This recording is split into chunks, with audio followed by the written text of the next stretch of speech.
I'm Emily Francis, and welcome to our special Holy Land Uncovered episode on location in Porto, Portugal, a beautiful city along the Douro River, which has thrived since ancient times. Join us as we dive deeply into the Jewish history of Porto and also explore the modern city, which is a must-visit destination for tourists from around the world.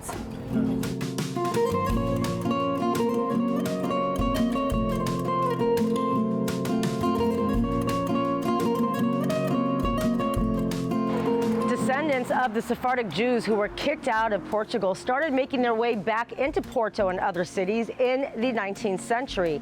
And by the 20th century, Ashkenazi refugees also found home here.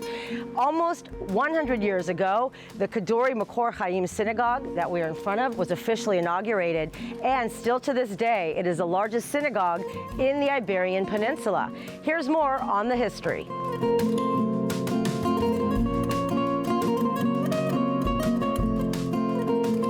We're now so happy to be joined by Gabriel Sandarovich, the president of the Porto Jewish community.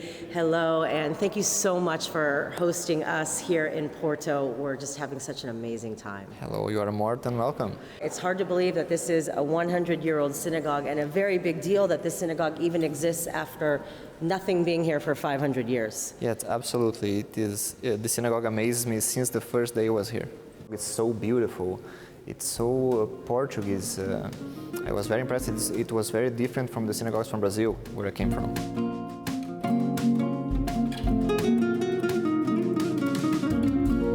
How many people in general are here and part of the community now in Porto?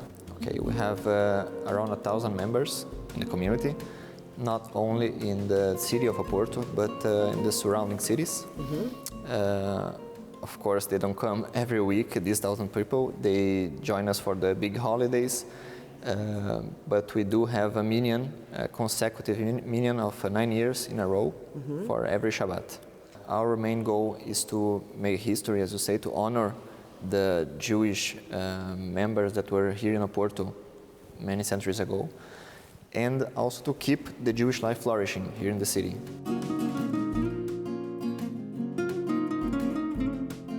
But is the community only made up of Jews that originally came from Portugal, or is it also mixed with Ashkenazim from Europe? It's mixed. We have the majority of our members are from Sephardic origin, but we do have some Ashkenaz members, as myself. We have over 25 or 30 nationalities represented in this community. Our members came from Venezuela, Brazil, United States, Mexico, Turkey, all over the world.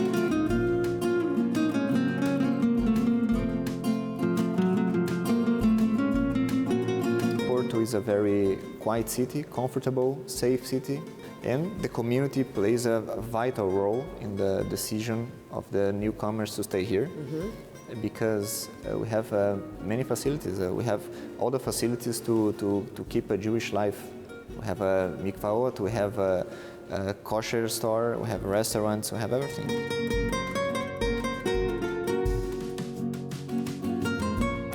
Tell us why that is so unique for the community. Yeah, because we usually say that we are one of the strongest Jewish organizations in the world. We say so not because of the number of members or because the financial capabilities, nothing of that. We say so because we have a huge organization. We have a museum, we have a cultural department, we have a kosher department, we have a restaurant, store. We have everything a Jewish people need to stay here.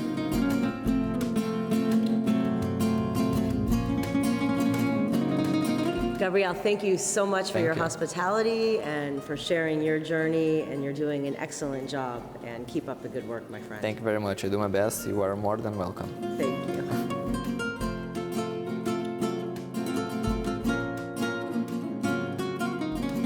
During the COVID pandemic, members of the community accomplished a major task. Not only did they build a Holocaust museum, but also an entire Jewish museum. It's an intersection of the new and the old. The Holocaust Museum of Porto opened its doors in 2021, offering free admission to students and adults alike.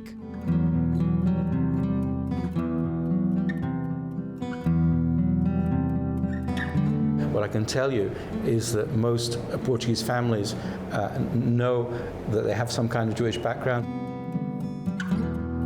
The key way that our community can fight anti-Semitism, not only today, but for the future, because we're talking about young people here, is through education. And we're very proud of the fact that in 2 years, we've had 100,000 school students here, which represents 20% of the school population in Portugal. Emily, I want to show you this very special room, our memorial room. It has the names of 32,000 victims of the Holocaust.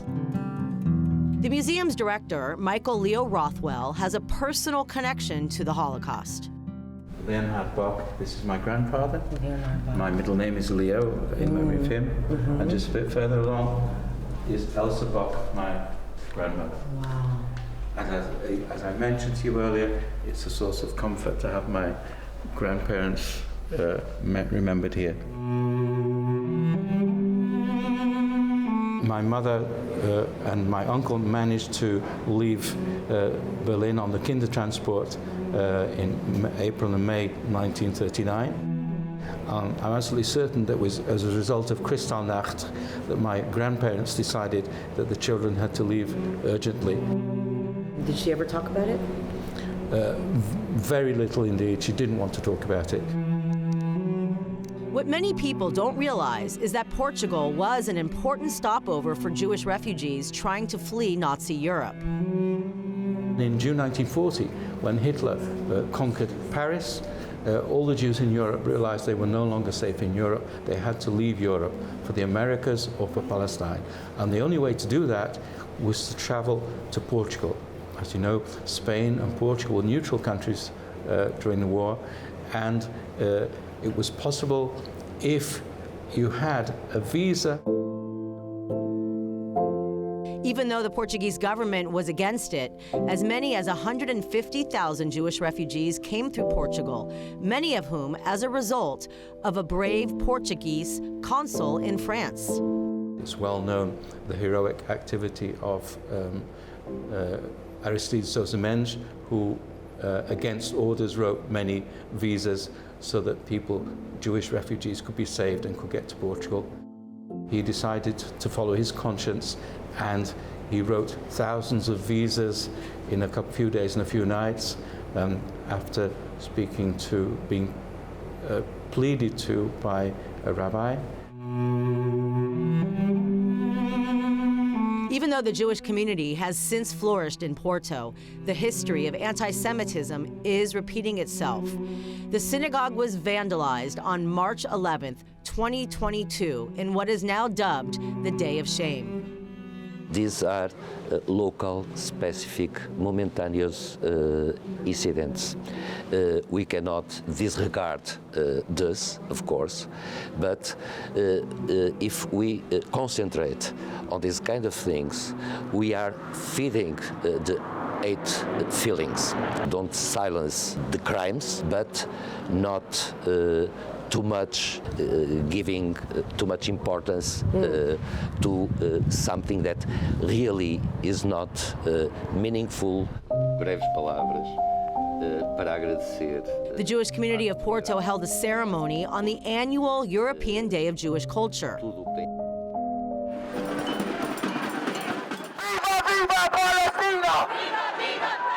But in the shadow of October 7th, anti-Semitic protests and violence have only increased, forcing the Holocaust and Jewish museums to temporarily close for safety reasons. But everyone is trying to remain hopeful for a better future. It must be said that this impact we've had is thanks to the effort of the Portuguese school teachers. They have come from all over the country to bring their students here, realizing the difference it would make. And so the work we've been doing here has a huge impact on the future citizens of Portugal, and our hope is that, of course, those citizens will grow up and understand something about Judaism, something about what the Jews have been through.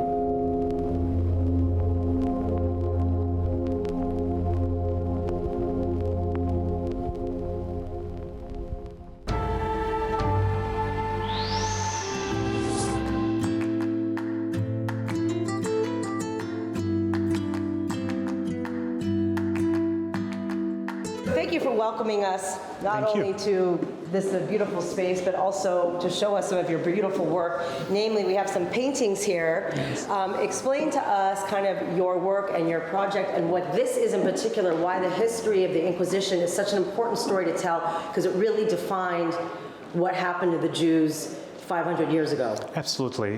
It's quite important to explain the Jewish history of Portugal, because in fact in the curriculum in the schools we don't learn much about it.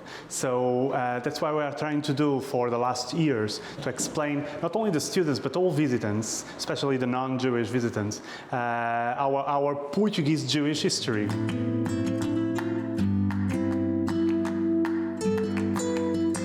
What happened to people that don't know, they know about the 1492 expulsion, but they don't know the Portuguese side of it. Yes. Because the Portuguese let a lot of the Jewish families in and didn't want to expel them right away. Yes, in fact, the Catholic kings of Spain expelled the Jews in 1492, and Portugal received thousands of Jews in our country.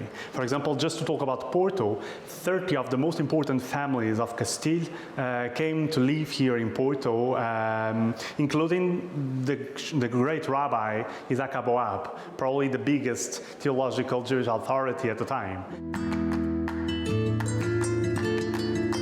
This is how a conversion went. They just went and dunked, said, here Yes. you go, blah, blah, blah, you're a Christian, just like that? The walking baptized. Many episodes happen like this. People being forced to be baptized, and to be a Catholic, you just need a baptism. And that was the main idea, the main royal idea, is to convert the Jews in order for them to stay here. In 1496, 20% of the Portuguese population was Jewish, 20%. I remind you that 4 years before we received a huge wave of immigration from Spain. So obviously it will ruin our country if we send away thousands and thousands of Jews.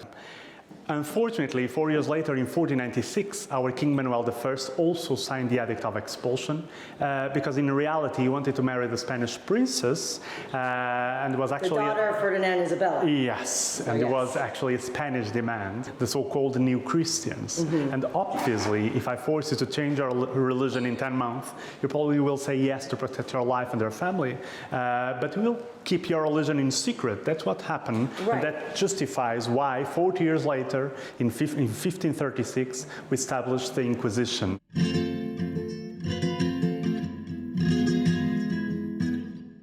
So what's the difference between these guys that got converted and what we have here, which is, everybody who was a mystic or practicing Jews, they were a heretic and they were burned at the stake. This happened a lot, yes? Yes, and obviously, if you baptize people, they are in theory Catholics, but if you don't give them education or religious education, they will keep their religion. And that's what happened, especially in the first decades after the expulsion and after the creation of Inquisition, where you have people practicing Judaism in secret. And, let's say, if you have a neighbor, if you have an ex-housekeeper who don't like you, someone will knock the door of the Inquisition and say, oh, he's Jewish, he's not eating pork, he's praying in Shabbat, so you are arrested and you could be expelled from the country, you could be in prison or even killed. And when people were burned at the stake, they would gather,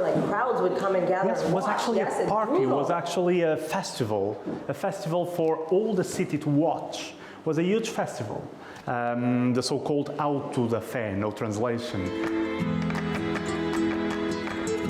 Here you are, a historian, you've done this. You are not a Jew, but it's very likely that you could be a descendant of, because many new Christians became new Christians and they stayed.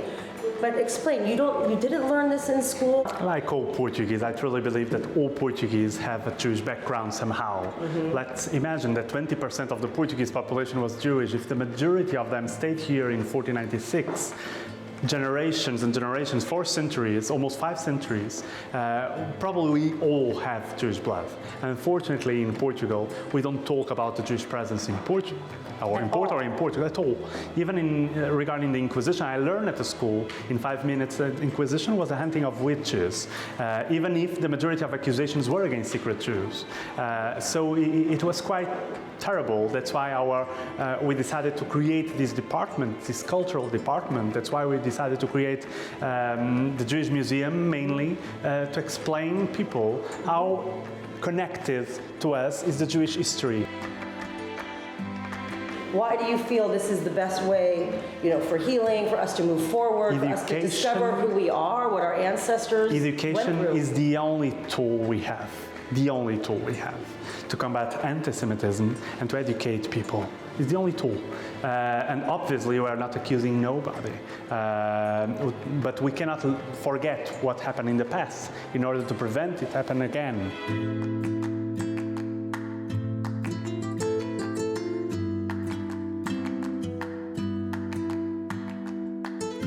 How does that feel to know you've devoted your passion to this and you're actually seeing the fruits of it? It's not just members of the synagogue. Extremely happy. The majority are not members of the community.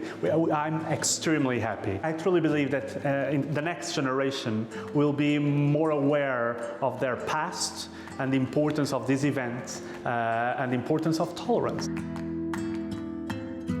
Hugo, thank you so much. You are such a fountain of knowledge. You're amazing, and thank you so much for all of your hard work. You're doing a great job. Thank you very much. And what you've done is just incredible. Thank you. Keep up the good work, my friend.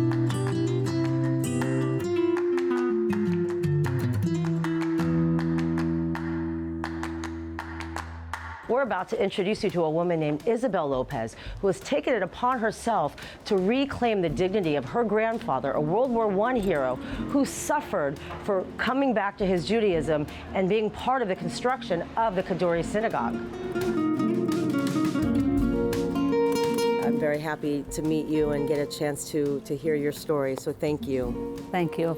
Also, for me, it's very, very important to speak with you. So you are here filling the legacy of your grandfather, who was one of the founders of this synagogue. Yes. Tell us. I was 7 years old when he died. My grandfather is Artur Carlos de Barros Basto. So explain what happened. So he was Christian, like many people in Portugal, descendants of the Marranos. Yes. He was in World War I, and he was a hero in World War I, yes? Yes, it was a hero. He has been, he received lots of condecorations due to what he has done during the war in France. Why did he get kicked out when he came back? Was he talking about being a Jew during World War I, or this all happened when he came back as a veteran? During the war, he found a rabbi, and when he arrived here, he was completely decided to be a Jew. He married with a Jewish girl, and he came to Porto, and he felt it was important to create the community, to found the community, Jewish community in Porto, and the synagogue.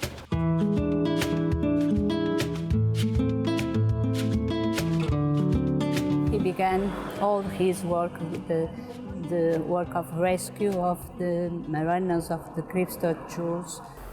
Did he know his whole life that he was a crypto Jew? Did he grow? Because many crypto Jews have no idea until now. Because his grandfather told him. They were descendants of crypto Jews, and he was 11 years old only, but he was so interested, and he began to study everything about since the Inquisition and what happened in Portugal. So why did he get kicked out of the army for embracing being a Jew? He was considered immoral to be Jew. The circumcision and all this was the reason why he was separated from the army. For him, it was so bad because he was a hero.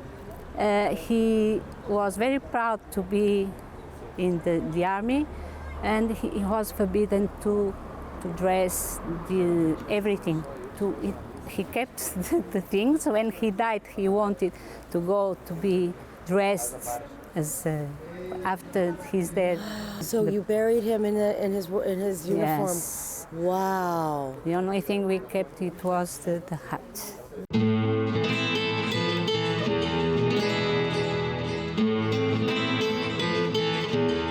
Why have you taken it upon yourself to clear his name so he deserves the recognition for the great heroic work that he did, not only as a soldier, but as somebody who took a chance to ruin his life, to live his truth? My mother died in 2005, and then I began working here. The rehabilitation was possible in the parliament, and the parliament recommended to the Portuguese government to make the reintegration in the army. The document saying that he should be a colonel since 1945. What would he be saying right now if he were alive, 100 years later? Yeah. This is his legacy. Yes, I think that for him justice has been done with all our work. Not the reintegration is so important for him, seeing even children here in the synagogue.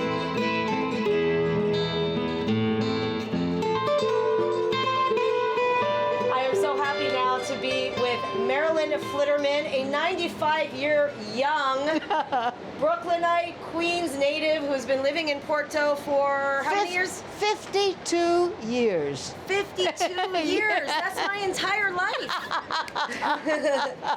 How did you get from New York to Porto, besides an airplane?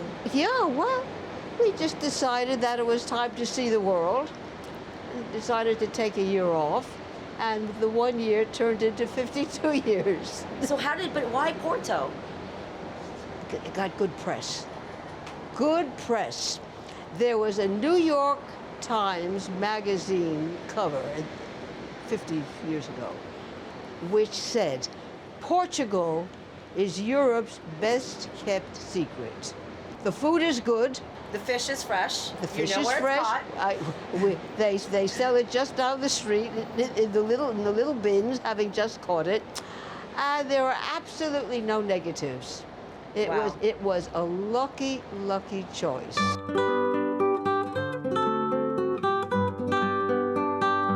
So tell us the secret formula to being 95, still driving, still walking in high shoes heels with a heel that I can't even walk in. What is the secret? Because we all want to be like you and live to 95. I really think it's the food I've been having in Portugal for the past 52 years. In America, everything is processed or canned or old.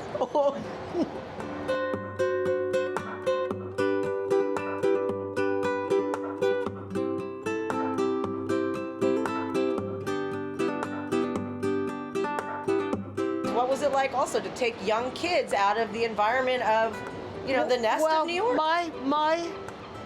My feeling is when you do something major, you don't ask your children, you tell them.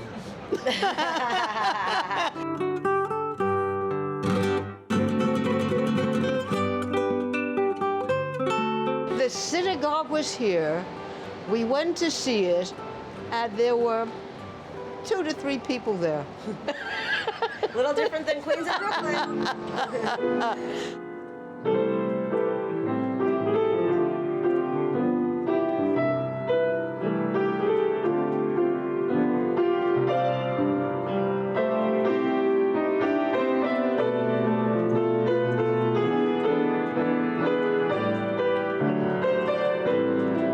I know you're a pianist. I'm a piano It's more player. than a hobby. Was it a profession for you? It was a profession. You see that roof over there. Yes. That was a bar. That was a little restaurant. And that bar was called the Praia de Origo, because that's what the praia is called. And I played the piano in that bar every Saturday night for 3 years. And the hardest part of the job was crossing the street.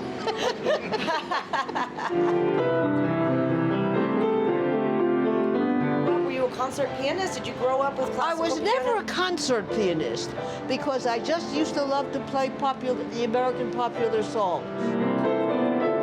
I imagine you built a name for yourself because here you are, this feisty American Jew here playing piano, playing all these American classics. My co-musicians named it the Flitterman Jazz Band. The Futterman Jazz Band, nice name.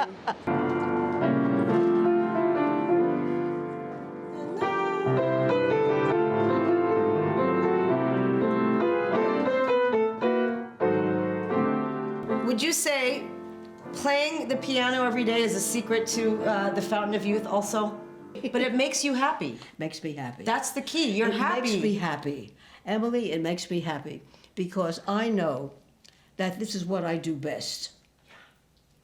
And if you ever have moments, if you feel lonely or whatever, you come to the piano and the music just... My friend. This is my friend. That's right. It's so true. Yeah, it does what I ask it to do. It responds. Never talks back. It doesn't yell at you. It doesn't exactly. As time goes by.